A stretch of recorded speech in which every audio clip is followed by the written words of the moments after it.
Hi, I'm Patricia Bottero Saint-Jean, founder of Open for Business and business research strategist. Last week, I presented how creating systems in a startup will help you grow equity in your business by helping you, the owner, not be the direct revenue producer.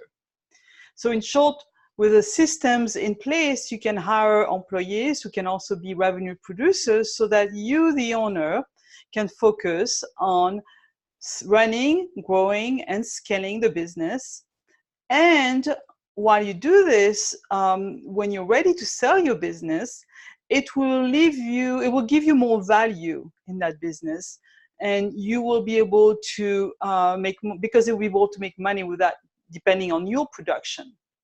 So, however, we also talked about, because it's an independent business that has no systems in place, creating those will take you longer to get to the break-even point, and where expenses equal revenues, and also eventually get to profitability. So that will require you to, budget greater working capital so that you can create these systems and to create your business.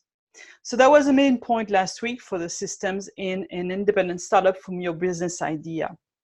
This week, I want to talk about the same topic, equity and systems, in a turnkey concept, such as a business opportunity or a franchise, and they're very similar. Okay, so in a turnkey businesses, systems are the life and blood of their growth. This is what allows them to grow domestically and also sometimes internationally. Having strong, repeatable, duplicatable systems. The good news for a new business owner who is considering investing in a franchise, for example, and becoming a franchisee, the great news is that the systems are already there. You don't have to create them from scratch. So if you're considering investing in one of those, your consultant, who, if you have one who's helping you validate them, should help you make sure that you understand the quality of the systems that are in place and the quality of the training provided to those systems. After all, that is why you're paying a franchise fee, which could be between $20,000 and $50,000. It's to have access to the systems and to a proven concept.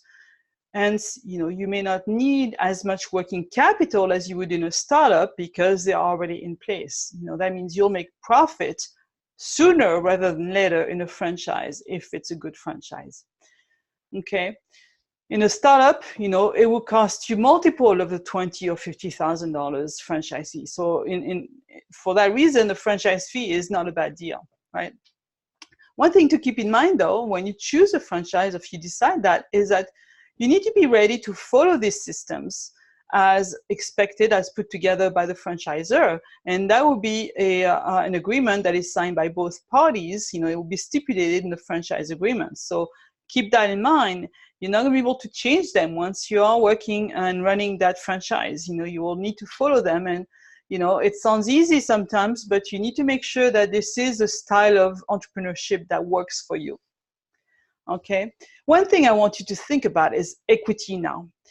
If you invest $100,000 in a franchise or any kind of business turnkey concept, make sure that to recover at least that $100K, that business can produce per year in profit before taxes, can produce $100,000 at least.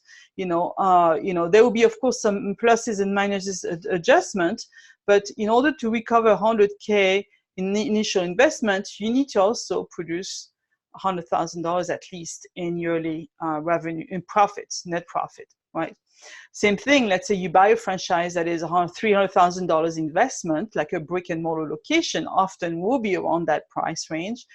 You need to make sure that you can at least make that much per year to recover that initial investment. If you make $300,000 profit in a franchise, you probably should be able to recover at least 2 times that amount, in equity, and that's where it becomes interesting. But that's something to think about too when you yourself are thinking of acquiring an existing business that is for sale. What is the quality of the systems? And you know, is it worth the equity that you are paying in this case, you know, for to the seller? Anyways, that will be the topic for next week. So meanwhile, leave me a comment or your questions. I hope this was helpful. I'd love to hear your thoughts on this topic. Thank you for watching, and cheers to building a life that we love.